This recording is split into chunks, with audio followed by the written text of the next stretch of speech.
நாம் இந்த பதிவில் வக்கர பயிற்சி அடையும் சனி பகவானால் ராசிக்காரர்களுக்கு ஏற்படும் சுப மற்றும் அசுப பலன்கள் என்ன என்பதனையும், அசுப பலன்கள் ஏற்படுமாயின் ராசிக்காரர்கள் செய்ய வேண்டிய பரிகாரங்கள் என்னென்ன, வழிபட வேண்டிய தெய்வம் யார் என்பதனை பற்றியும் விரிவாக காண்போம். உங்கள் வாழ்வில் வளமும் நலமும் செல்வ செழிப்பும் பெற்று வாழ்வில் உயரிய நிலையை அடைய எல்லாம் வல்ல இறைவனை வேண்டி விரும்பி கேட்டுக்கொள்கிறேன்.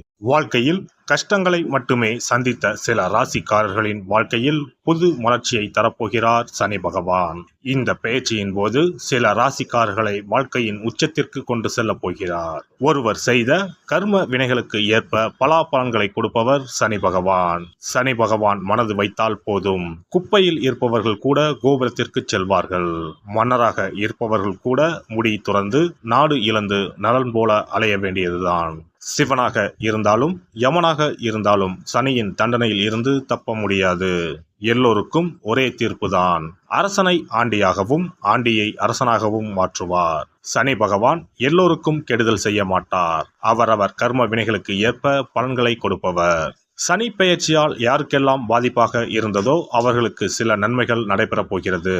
சனி பெயர்ச்சியால் யாருக்கெல்லாம் சாதகமாக இருந்ததோ அவர்களுக்கு சில பாதிப்புகள் உண்டாகலாம். வருகிற ஜூன் மாதம் 30ஆம் தேதி சனி பகவான் கும்பராசியில் வக்கர பயிற்சி அடையப் போகிறார். அதாவது எதிர் திசையில் நகரப் போகிறார். இந்த நிகழ்வானது ஜூன் மாதம் 30ஆம் தேதி இரவு 12:35 சனியின் சொந்த ராசியான கும்பராசியில் நடக்கப் போகிறது. நவம்பர் மாதம் 15ஆம் தேதி வரை சனி கும்பத்தில் வக்ர நிலையில்தான் பயணிப்பார். இப்படிப்பட்ட சூழ்நிலையில் சில ராசிக்காரர்களுக்கு சனி பகவானின் சிறப்பு அருள் கிடைக்கும். அதாவது இந்த ராசிக்காரர்களுக்கு வேலை மற்றும் வியாபாரத்தில் பதவி உயர்வு, சம்பள உயர்வு கிடைக்கலாம். வேலை இல்லாதவர்களுக்கு நல்ல வேலை கிடைக்கும். சனி பகவான் தற்பொழுது கும்பராசியில் உள்ள கடைசி நட்சத்திரமான புரட்டாதி நட்சத்திரத்தில் சஞ்சரிக்கிறார். அதன் பின்னர் நவம்பர் 15ஆம் தேதி மீண்டும் நேராக பயணிக்க உள்ளார். இப்படி வக்கர நிலையில் சுமார் 139 நாட்கள் சனி பகவான் பயணிக்க உள்ளார். சனி பகவான் வக்கரமாவதால் அதன் தாக்கம் அனைத்து ராசிகளிலுமே காணப்படும். அதுவும் சில ராசிக்காரர்களுக்கு பொற்காலமாக இருக்கப் போகிறது. மேலும் நிதி நிலையில் நல்ல உயர்வும் தொழிலில் நல்ல முன்னேற்றமும் ஏற்பட உள்ளது. திருமண வாழ்க்கையில் மகிழ்ச்சி அதிகரிக்கும். இனி உங்கள் ராசிக்கான பலன்கள் என்ன என்பதனை பற்றி காண்போம். மிதுன ராசி அன்பர்களே, இதுவரை இருந்து வந்த பிரச்சனைகள் விலகும். கடந்த 9 வருடங்களாக இழுபறியாக இருந்து வந்த சிக்கல் ஒன்றுக்கு தீர்வு கிடைக்கும். பொருளாதார அளவில் நல்ல பலன்கள் உண்டாகும். எதிர்பார்த்த சம்பள உயர்வு கிடைக்கும். அலுவலகத்தில் உங்கள் கை ஓங்கும். எதிர்த்தவர்கள் அடங்குவார்கள். புதிய விஷயங்களை கற்றுக்கொள்வீர்கள். வியாபாரத்திலும் லாபம் அதிகரிக்கும். குடும்பத்தில் மகிழ்ச்சி உண்டாகும். பிரிந்திருந்த தம்பதிகள் ஒன்று சேரும் வாய்ப்பு உண்டு. புதிய மனிதர்களின் சந்திப்பால் மனதிற்கு மகிழ்ச்சி கிடைக்கும். 10ஆம் வீட்டில் இருக்கும் ராகு பகவான் உங்களை பலப்படுத்தி கொண்டிருக்கிறார். எனவே கடன் பிரச்சனைகளுக்கு தீர்வு கிடைக்கும். அலுவலக ரீதியாகவும் நற்பலன்கள் அதிகரிக்கும். என்றாலும் குடும்பத்தில் ஒருவருக்கொருவர் விட்டு கொடுத்து செல்வது நல்லது. மனதில் சாதிக்க முடியும் என்ற தன்னம்பிக்கை துளைவிடும். சவால்களில் வெற்றி பெறுவீர்கள். பழைய வாகனத்தை மாற்றுவீர்கள். இனி ஓரளவு வசதியான வீட்டுக்கு மாறுவீர்கள்.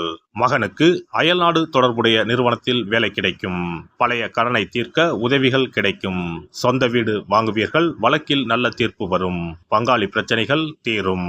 திட்டமிட்ட காரியங்கள் அனைத்தும் கைகூடும். தன்னிச்சையாக சில முக்கிய முடிவுகள் எடுப்பீர்கள். சோர்வு நீங்கி துடிப்புடன் செயல்பட தொடங்குவீர்கள். எதிர்பாராத பணவரவு உண்டு.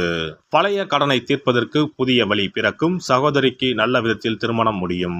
மனைவி வழி உறவினர்களால் ஆதாயம் உண்டு. வியாபாரத்தில் வேலையாட்களை மாற்றுவீர்கள். உத்தியோகத்திலும் மதிப்பு மரியாதை கூடும்.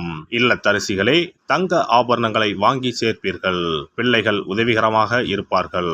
மாமனார் மாமியாருடன் கருத்து மோதல்கள் நீங்கும்.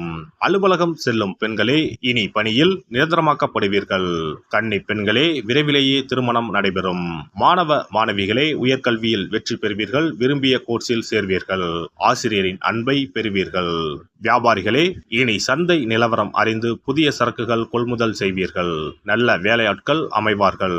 புது ஏஜென்சி எடுப்பீர்கள். கெமிக்கல், இரும்பு, பாசுமதி அரிசி, எண்ணெய் வகைகளால் லாபம் உண்டு. உத்தியோகத்தில் இனி உங்கள் கை ஓங்கும். உங்களை புரிந்து கொள்ளும் அதிகாரி வந்து சேர்வார். எதிர்பார்த்த சலுகைகள் கிடைக்கும். பழைய சம்பள பாக்கிகளும் வந்து சேரும். அயல்நாட்டு தொடர்புடைய நிறுவனங்களில் இருந்து புதிய வேலைகள் வந்து அமையும். இந்த வக்கர பெயர்ச்சி உங்களை தலை நிமிர வைப்பதுடன் நீண்ட நாள் ஆசைகளையும் நிறைவேற்றுவதாக அமையும். விழுப்புரத்தில் இருந்து திருக்கோவிலூர் செல்லும் பாதையில் உள்ள கல்பட்டு என்னும் ஊரில் அருள்பாலிக்கும் ஸ்ரீ சாந்த சனீஸ்வரரை புனர்பூசம் நட்சத்திரம் நடைபெறும் நாளில் சென்று வணங்குங்கள். வாய் பேச இயலாதவர்களுக்கு உதவுங்கள். வாழ்வில் வளம் பெருகும். சிறப்பு பரிகாரம். நவ கிரகங்களில் சனி பகவான் நீதி தவறாதவர். அவரவர் கர்ம வினைகளுக்கு உரிய பலனை தவறாமல் வழங்குபவர். பொதுவாக சனி பெயர்ச்சி என்றாலே எல்லோரும் பயப்படுவார்கள். அப்படி பயப்பட வேண்டிய அவசியமே இல்லை. சனி பகவானால் பாதிப்புகள் ஏற்படும் பட்சத்தில் பாதிப்பில் இருந்து விடுபட பல எளிய பரிகாரங்கள் உள்ளன. ஒரு கைப்பிடி பச்சரிசியை எடுத்துக்கொண்டு அதை நன்றாக பொடி செய்து கொள்ள வேண்டும். பிறகு சூரியனை வழிபட வேண்டும். சூரியனை வழிபட்ட பிறகு குளக்கரையிலோ மரத்தின் அடியிலோ உள்ள விநாயகரை 3 முறை வலம் வந்து வழிபட்டு விட்டு பொடி செய்த பச்சரிசி மாவை தரையில் போட வேண்டும். அப்படி போடும் மாவை எறும்புகள் எடுத்துச் செல்லும். குறிப்பாக வன்னி மரத்தின் அடியில் இருக்கும் விநாயகரை வலம் வருவது மிகவும் விசேஷம். இந்த பரிகாரத்தை எப்போதுமே தொடர்ந்து செய்வது மிகவும் நல்லது. ஒருவருக்கு சனி தசை வந்துவிட்டால் அவருக்கு சந்தேக புத்தி வந்துவிடுகிறது. யார் சொல்வதையும் ஏற்றுக்கொள்ள மாட்டார்கள். குறிப்பாக அஷ்டமத்து சனி மிகவும் கஷ்டப்படுத்திவிடும். 7.5 சனியின் பாதிப்பை விடவும் அஷ்டமத்து சனி மிக அதிக பாதிப்பை ஏற்படுத்தும். அஷ்டம சனி நடப்பவர்கள் சனியினால் ஏற்படக்கூடிய பாதிப்புகளில் இருந்து விடுபட பின்கூறும் நியதிகளை கடைபிடித்தால் பாதிப்புகளின் தாக்கத்தில் இருந்து விடுபடலாம். சனி தசை நடக்கும்போது எந்த செயல் செய்தாலும் தாமதமாகும். அதற்காக கோபப்படக்கூடாது. பொறுமையாக இருக்க பழகிக்கொள்ள வேண்டும். தினமும் காகத்துக்கு எள் கலந்த சாதம் வைக்கவும். பிரதோஷ பூஜைகளில் பங்கேற்பது நல்லது. சனிக்கிழமை தோறும் சனி பகவானுக்கு இரும்பு அகல் விளக்கில் நல்லெண்ணெயில் தீபம் ஏற்றி வழிபடவும். கருங்குவளை மலர்களால் சனி பகவானுக்கு அர்ச்சனை செய்து வரலாம். வன்னி மர இலைகளை மாலைகளாக தொடுத்து சிவபெருமானுக்கு சனிக்கிழமை தோறும் சாற்றி வணங்கி வழிபடவும். சனிக்கிழமை அன்று அசைவ உணவு கண்டிப்பாக சாப்பிடக்கூடாது. சனிக்கிழமை தோறும் நல்லெண்ணெய் குளியல் செய்தால் கெடுதல் குறையும். விநாயகர் வழிபாடு செய்யலாம். அனுமன் வழிபாடு சனி பகவானின் தொல்லைகளை குறைக்கும். ஞாயிற்றுக்கிழமை மாலை ராகு கால வேளையில் கால பைரவரை வணங்கி வரலாம். தேய்பிறை அஷ்டமி நாளில் கால பைரவரை வணங்கி வருவது நன்மை தரும். ஏழை மாணவர்களின் படிப்பு செலவுக்கு உதவலாம். சனி பிரதோஷ வழிபாடு செய்வது சிறப்பு. அன்னதானத்துக்கு உதவி செய்யலாம். சித்தர்களின் பீடங்கள் ஜீவ சமாதி பீடங்களுக்கு சென்று வணங்கி வழிபடலாம்.